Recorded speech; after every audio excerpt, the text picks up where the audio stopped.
Hello बच्चों, तो आज हम डिस्कस करेंगे question number 1 from the chapter states of matter. तो देख लेते हैं क्वेश्चन में क्या क्या गिवन है। So what will be the minimum pressure, यानी कि प्रेशर के बारे में हमसे पूछा जा रहा है, required to compress 500 DM cube. जब भी आपको डीएम क्यूब गिवन होता है ना, तो आपको पता होना चाहिए कि that 1 DM cube is equal to 1 litre.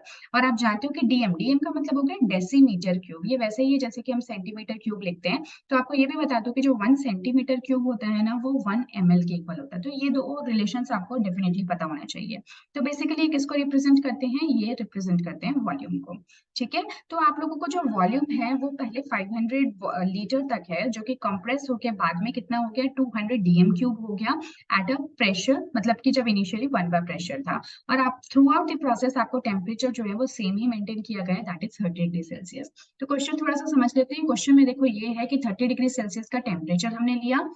ऐसे में हम एयर की बात कर रहे हैं, राइट। तो एयर को आपने के लिए एक चेंबर के अंदर लिया, जिस चेंबर के अंदर जो प्रेशर है वो कितना है आप देख सकते हो। सो P1 हम लिख देते हैं इसको। सो प्रेशर इज व्हाट, 1 बार। ये तो हुआ स्टेट 1, है ना। और जो वॉल्यूम है यहाँ पे दैट इज 500 डीएम क्यूब, ये आप लोगों को गिवन है। अब उन्होंने कहा कि अब हमने क्या किया कि इसके ऊपर कुछ प्रेशर अप्लाई किया। ठीक है, इसके ऊपर कुछ प्रेशर अप्लाई किया। प्रेशर अप्लाई करने के बाद में ऑब्वियसली इसका क्या होगा कि जो वॉल्यूम है वो कम हो जाएगा, राइट। क्योंकि हम लोग जानते हैं कि P is inversely proportional to volume. अगर आप प्रेशर इंक्रीज करते हो तो वॉल्यूम डिक्रीज होता है कांस्टेंट टेम्परेचर। और ये बात कौन कहते हैं? तो ये बात कहता है Boyle's law. And this is very important कि हम साथ में यहाँ पे ये भी लिखते हैं कि dt इज कांस्टेंट, यानी कि dt इक्वल टू 0 है। तो ऐसे में क्या होगा कि जब आप प्रेशर ज्यादा अप्लाई करोगे तो प्रेशर दूसरी तरफ जो है वो कुछ ना कुछ डेफिनेटली ज्यादा होगा, बट वो हमें पता नहीं है, यही हमें फाइंड आउट करना है। और जो V2 है वो अब क्योंकि वॉल्यूम डिक्रीज हो गया, आप देख रहे हो ना, वॉल्यूम डिक्रीज हो गया। तो डिक्रीज होने के बाद में कितना हो गया, 200 डीएम क्यूब हो गया। तो हमसे पूछा गया है कि बताओ पीटी क्या होगा, P2 की वैल्यू क्या होगी। ठीक है, तो ये आई होप आपको जो क्वेश्चन है वो बहुत अच्छे से समझ में आ गया होगा। अब हम लोग क्या अप्लाई करेंगे, अब हम अप्लाई करेंगे बॉयल्स लॉ। तो बॉयल्स लॉ क्या कहता है, देखो P, जैसे कि मैंने कहा, P is inversely proportional to V at constant temperature. ठीक है, अब जब इस प्रोपोर्शनैलिटी साइन को हटाएंगे तो ये क्या बन जाएगा, P equal to K by V। जिसको कि मैं अरेंज कर दूं तो ये बन जाएगा पीवी इक्वल टू के। और ये के क्या है, कुछ भी कांस्टेंट वैल्यू है। ठीक है, कोई कांस्टेंट वैल्यू है, ये कोई वेरिएबल नहीं है। तो पीवी इक्वल टू के अब हमारे पास आ गया। तो जब हम स्टेट 1 की बात करते हैं तो हम इस इक्वेशन को कैसे लिख सकते हैं, ये मान लेते हैं स्टेट 1 है, ये स्टेट 2 है। तो ये जो इक्वेशन मुझे मिली है इसको हम कैसे लिख सकते हैं, we can write it as P1V1 equal to K. ठीक है, और जब स्टेट 2 की हम बात करते हैं तो इसी इक्वेशन को हम लिख सकते हैं P2V2 इक्वल टू के।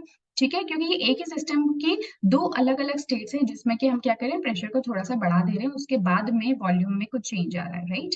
ये सब चीजें हम देख रहे हैं। तो अब यहाँ पे ये इंपॉर्टेंट है कि ये P1V1 इज इक्वल टू भी के ही इक्वल है और P2V2 भी के ही इक्वल है। ऐसा मैंने इसलिए लिखा है क्योंकि प्रेशर में जो भी कुछ आप बढ़ाओगे, यहाँ पे आप क्या देख रहे हो कि जो P2 है इज ग्रेटर देन P1। तो प्रेशर में जितना भी कुछ इंक्रीज हो रहा है वो वॉल्यूम में बेसिकली क्या हो जाएगा, कॉम्पनसेट हो जाएगा। जिसकी वजह से जो सिस्टम का जो फाइनल जो कांस्टेंट वैल्यू है उसमें कोई चेंज नहीं आएगी। लेट्स से कि अगर ये वैल्यू, जस्ट एन एग्जांपल मैं आपको बता देती हूँ, अगर ये वैल्यू इक्वल टू 5 है तो वो दूसरे सिस्टम में भी प्रेशर वॉल्यूम चेंज के बाद में भी 5 ही रहेगी। ठीक है, ऐसा क्यों हुआ, क्योंकि जितना भी प्रेशर में यहाँ पे इंक्रीज हो रहा है वो वॉल्यूम में कॉम्पनसेट हो जाता है। ये 1 होगा एक्चुअली। ठीक है, हाँ, ये 1 होगा और ये 2 होगा, क्योंकि वॉल्यूम कम हो रहा है ना। तो ये साइन या तो आप उल्टा कर दो या फिर ये कर दो। Is that clear? चलिए, तो अब इस इक्वेशन को हम अप्लाई करते हैं, क्योंकि ये भी के इक्वल है, ये भी के इक्वल है, तो हम क्या कर सकते हैं, दोनों को आपस में इक्वेट कर सकते हैं। तो मैंने क्या लिख दिया, P1V1 equal to P2V2।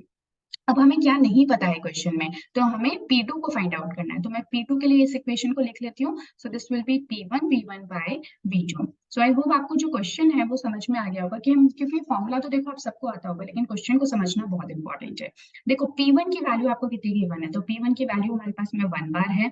Volume हमारे पास में 500 डीएम क्यूब है।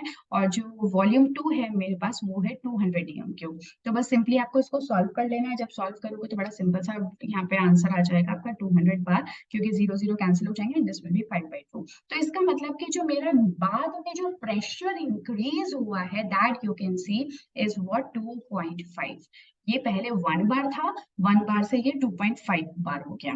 पहले वॉल्यूम 500 था तो वॉल्यूम कम हो गया 200 हो गया। क्लियर है? इसको आप यहाँ से भी समझ सकते हैं। मैं इसको स्टार मार्क कर देती हूँ। सो आई होप कि आपको ये जो आइडिया है ये लग गया होगा कि क्वेश्चन को सॉल्व किस तरह से करना है और समझना किस तरह से। So this was all about the question number 1 for this class. Next class में मिलेंगे एक नए क्वेश्चन के साथ में। Till then take care and good bye.